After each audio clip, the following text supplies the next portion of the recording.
Hi friends, ఎలా ఉన్నారు friends? ఈ రోజు మనం ఒక ఇలాంటి వార్త గురించి మాట్లాడుకుంటాం. ఇది భారత ఆర్థిక శక్తిని కొత్త ఎత్తులకు చేర్చింది. అవును ఫ్రెండ్స్, భారతదేశం యొక్క బంగారు నిల్వల విలువ ఇటీవల రికార్డు స్థాయికి చేరుకుంది.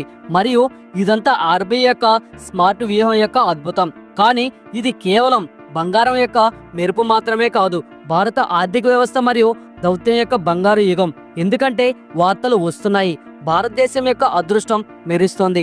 మరియు కేవలం ఒక వారంలోనే భారత బంగారు నిల్వలో 12,000 కోట్ల రూపాయల భారీ జంప్ సంభవించింది. అద్భుతమైన విషయం ఏమిటంటే ఈ 12,000 కోట్ల రూపాయల జంప్తో పాటు ఆర్బీఐ వద్ద ఉన్న మొత్తం బంగారు నిల్వల విలువ ఒక సంవత్సరంలో 3 రెట్లు పెరిగి 68,000 కోట్ల రూపాయల రికార్డు స్థాయిని దాటింది. అంటే ఒకవైపు డాలర్ ఆధిపత్యాన్ని రూపాయి క్రమంగా భర్తీ చేస్తుంది, మరోవైపు భారతదేశం యొక్క విదేశీ మారక నిల్వలు మరియు బంగారు నిల్వలు ఒకదాని తర్వాత ఒకటి కొత్త బాంబులను విసిరేస్తున్నాయి.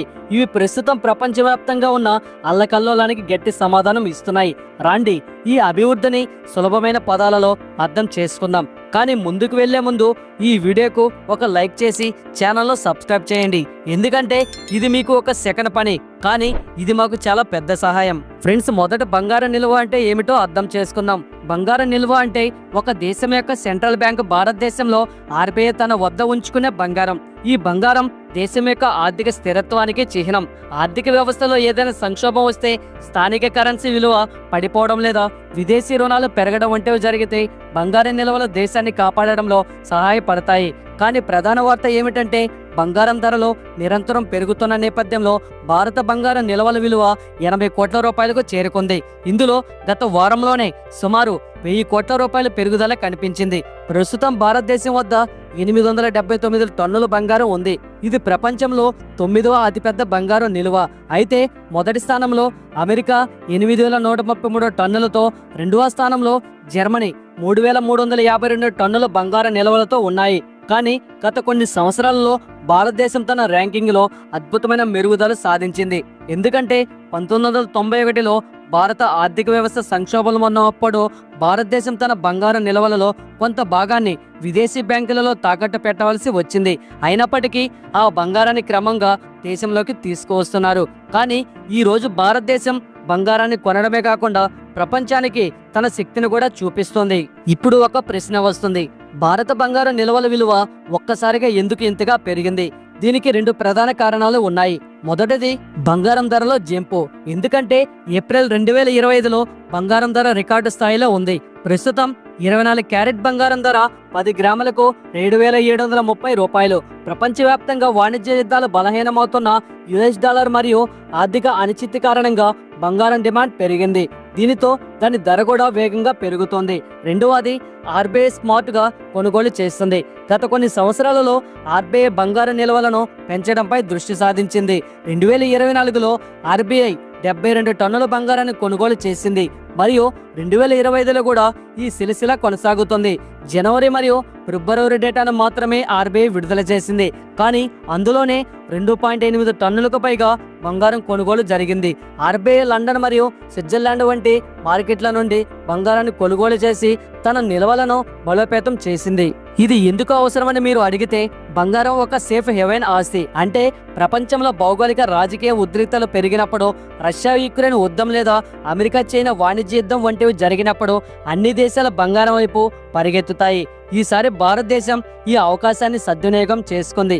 ఇది ఇలా ఉంటుంది, మీరు మీ ఇంట్లో అత్యవసర పరిస్థితుల కోసం గుళ్ళల్లో డబ్బు ఆదా చేస్తారు.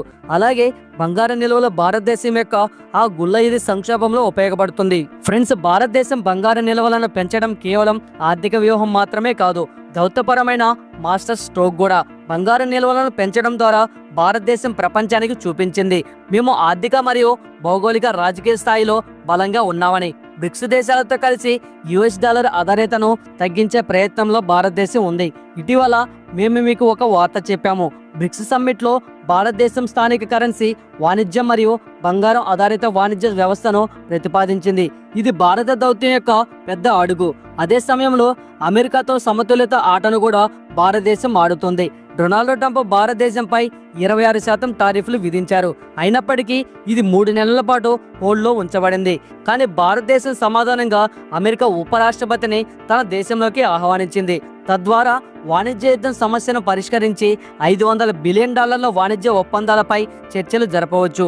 బంగారు నిల్వలను పెంచడం ద్వారా భారతదేశం ఇప్పటికే స్పష్టం చేసింది ట్రంప్ బెదిరింపులకు తాము భయపడమని. అంతేకాకుండా భారతదేశం రష్యాతో రూపాయలు వాణిజ్యాన్ని ప్రారంభించింది. ఇందులో బంగారం కూడా ఒక పాత్ర పోషిస్తుంది. చైనాతో కూడా భారతదేశం బంగారం ఆధారిత వాణిజ్యాన్ని పెంచే యోచనలో ఉంది. అంతేకాకుండా బంగారు నిల్వలతో పాటు భారతదేశం యొక్క విదేశీ మార్క నిల్వలు కూడా రికార్డు స్థాయిలో ఉన్నాయి.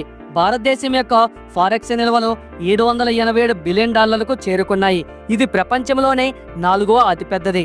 అందులో బంగారం వాటా సుమారు 9%. దీని ప్రయోజనాల గురించి మాట్లాడితే ఎక్కువ ఫారెక్స్ మరియు బంగారు నిల్వలు అంటే భారతదేశం విదేశీ రుణాలను సులభంగా చెల్లించగలదు మరియు భారత రూపాయిని బలోపేతం చేయగలదు. ఈ కారణంగానే డాలర్ ముందు చాలా వరకు క్షీణించిన భారత రూపాయి క్రమంగా తాను కోల్పోయిన బలాన్ని తిరిగి పొందడం ప్రారంభించింది. ఇంకా పెద్ద ప్రయోజనం ఏమిటంటే ఎక్కువ నిల్వల కారణంగా విదేశీ పెట్టుబడిదారులు భారతదేశంపై నమ్మకం కలిగి ఉన్నారు. దీని ఫలితాన్ని మనం చూస్తున్నాం. క్షీణించిన భారత షేర్ మార్కెట్ మళ్ళీ తాను కోల్పోయిన బలాన్ని తిరిగి పొందడం ప్రారంభించింది. ఇది ఇలా ఉంటుంది. మీరు మీ ఇంట్లో ఎక్కువ డబ్బు ఆదా చేస్తే భవిష్యత్తు గురించి మీకు తక్కువ ఆందోళన ఉంటుంది. భారతదేశం యొక్క ఫారెక్స్ మరియు బంగారు నిల్వలు అలాంటి భద్రతా వలయం. ప్రస్తుతం భారతదేశం యొక్క వృద్ధి రేటును చూస్తే నిపుణులు ఒక అభిప్రాయం వ్యక్తం చేస్తున్నారు. ఒకవేళ భారతదేశం ఇలాగే బంగారాన్ని కొనసాగిస్తే 2030 నాటికి భారతదేశం టాప్ 5 బంగారు నిల్వలు కలిగిన దేశాలలో చేరవచ్చు. ఎందుకంటే భారతదేశం కేవలం బంగారాన్ని కొనడమే మాత్రమే కాకుండా జార్ఖండ్ మరియు కర్ణాటకలో కొత్త బంగారు గనులను కనుగొంది. ఈ సంవత్సరం బీహార్లో కూడా బంగారు నిల్వలు లభించాయి. దీనితో భవిష్యత్తులో దిగుమతులు తగ్గవచ్చు. అంతేకాకుండా కొత్త చెల్లింపు వ్యవస్థ తర్వాత అమలులోకి వచ్చినప్పటికీ అంతకుముందు బ్రిక్స్ మరియు ఆసియన్ దేశాలతో కలిసి బంగారం ఆధారిత వాణిజ్య వ్యవస్థను భారతదేశం ప్రారంభించవచ్చు. దీనితో US డాలర్ ఆధారిత ఇంకా తగ్గుతుంది. కానీ నేను మళ్ళీ మీకు ఒక విషయం గుర్తు చేస్తాను. అమెరికా మరియు చైనా వంటి దేశాల విధానాలు భారతదేశానికి అడ్డంకులుగా మారవచ్చు. అందువల్ల భారతదేశం ఖచ్చితంగా టాప్ 5 బంగారు నిల్వల్లోకి వస్తుంది. కానీ ఒక విద్యార్థి కష్టపడి తరగతిలో టాప్ 5లోకి వచ్చినట్లుగా భారతదేశం కూడా బంగారు నిల్వలలో కష్టపడి టాప్ 5లోకి రాగలదు. మరి మీ అభిప్రాయం ఏమిటి? భారతదేశం బంగారంలో వాణిజ్యాన్ని ప్రారంభించాలా లేదా తన రూపాయిని అంతర్జాతీయ కరెన్సీగా మార్చడంపై దృష్టి పెట్టాలా? మీ అభిప్రాయాన్ని కామెంట్లో తప్పకుండా తెలియజేయండి. ఈ వీడియోను ఒక లైక్ చేసి మీ స్నేహితులతో షేర్ చేయండి. తద్వారా వారికి కూడా సమాచారం అందుతుంది. ఇలాంటి మరెన్నో అద్భుతమైన వీడియోలను చూడడానికి మన ఛానల్కు ఇప్పుడే సబ్స్క్రైబ్ చేసుకొని పక్కనే ఉన్నటువంటి బెల్ ఐకాన్ని క్లిక్ చేసి యాక్టివేట్ చేసుకోండి. మేము ముందుగా ఏ వీడియో అప్లోడ్ చేసినా మీ మొబైల్కి అయితే ఖచ్చితంగా నోటిఫికేషన్ అనేది వస్తుంది. Thanks for watching. నెక్స్ట్ వీడియోలో మళ్ళీ కలుసుకుందాం. జై హింద్.